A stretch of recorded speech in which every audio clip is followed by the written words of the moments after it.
This is Sonic, and you're watching JD Frank 20.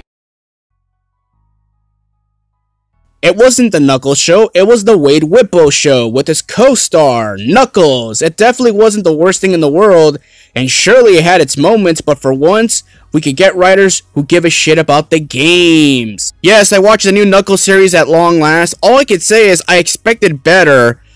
While it's not bad, they put a lot of emphasis on the human characters, giving Knuckles little to no screen time, and it's making me more concerned about Sonic the Hedgehog movie 3. I'll make a take on that for another day. But as far as for the Knuckles series, it's exactly what I thought it was gonna be. You know, Knuckles may have not had a lot of screen time, but I wouldn't say the show was terrible. I think the entire fandom is going in an uproar. I think they're over exaggerating a little bit. Like, I wouldn't say it was the worst thing ever. In episode 1, obviously the first 10 minutes were actually pretty good. I'm not gonna lie. But then again, you know, you had to use Sonic, Tails, Maddie, and Ozzy, obviously, to get that show over. I mean, that opening scene right there, of course, you're piggybacking off the aftermath of Sonic the Hedgehog 2, giving some clarification here and there. I mean, it was funny seeing Knuckles get grounded. That was some nice, cheap laughter, I'll give you that. But after that, that's when the show really kind of fell off a cliff. Yeah, so obviously, I mean, Knuckles agreed to take Wade under his wing, obviously, because, Pachacao, whatever the hell his name is, the person who trained Knuckles, obviously. That's how little I care about this series, by the way. Told Knuckles that he needs to train him, guide him and all that. You know, Knuckles didn't, take Wade under his wing willingly. He just basically said, why not? I could train Wade. I could basically train anybody and turn him into a warrior. And of course, Wade took Knuckles up on his offer, and that gave him basically the excuse not only to be ungrounded, but him and Wade to go on a road trip, obviously. Now, that this shows some context towards the humans, like, why are they after Knuckles? You know, why are these two, rogue gun agents after Knuckles? Because the reason why is because, well, technically Sonic is the main culprit for all of this.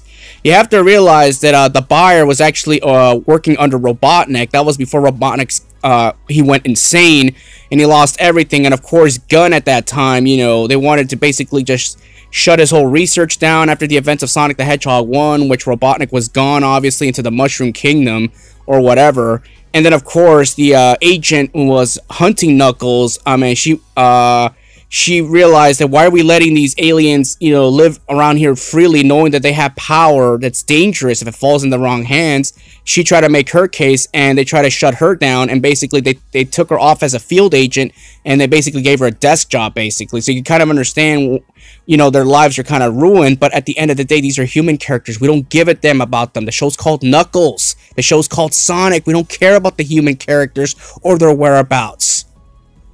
Especially characters we don't give a damn about. If it doesn't involve Tom, and it doesn't involve Maddie, if it doesn't involve Dr. Robotnik, we don't give a damn. That's one of the primary reasons I was against this show, focusing more on the humans, but I get it. At least you're using logic. I'll give you credit for that.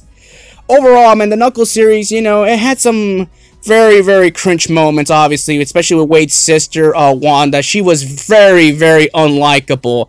I tried my best to like her, but overall, she was cringe, including during the escape sequence in episode 6, basically. Wade had a universal key to unhook those handcuffs, and she'd rather say, no, I'd rather just do it myself using an FBI trick. And yeah, you basically you dangled your finger because of that, or your thumb, but at least you were able to keep your pride. Episode 4, obviously, Knuckles did not appear at all in episode 4. He was only there for maybe like a grand total of maybe 20 seconds for the first scene and the final scene. Now, I understand it's more of a Wade arc. I understand that, it may have been cringe here and there, but damn it, it did give Wade more character development. And he was able to discover the secrets of the Flames of Disaster. It was basically a High School Musical episode, if you think about it. You would think that Doritos and TJ Maxx would be sponsoring this damn series, since they've been name-dropped a lot. Ugh. But overall, the show, what would my rating be of the show? I would give it a 6.5 out of 10, maybe a 7. It's not as bad as people make it out to be. Episode 4 was cringe. I understand it was kind of hard to watch. But in all seriousness, it did its job. I wouldn't say it's a terrible show. Not by means. But after the first 3 episodes, I honestly think the show really kind of went downhill. Now, the Shabbat dinner, it did have some interesting character development for Knuckles too, especially hanging out with Wade's family, getting a clear understanding. You see more of a human side for Knuckles. He's not all strict. He's not all business. He doesn't act like a warrior like he did in the first episode. You see kind of like a gentle human side of Knuckles.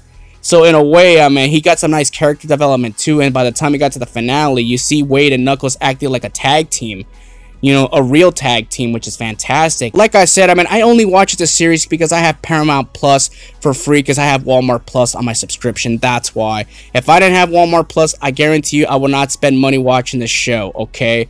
Plus, I do it for all of you so you all don't have to suffer. So I suffered for all of you today. Yeah, so let me know what y'all think about this, and I gotta go. Peace out.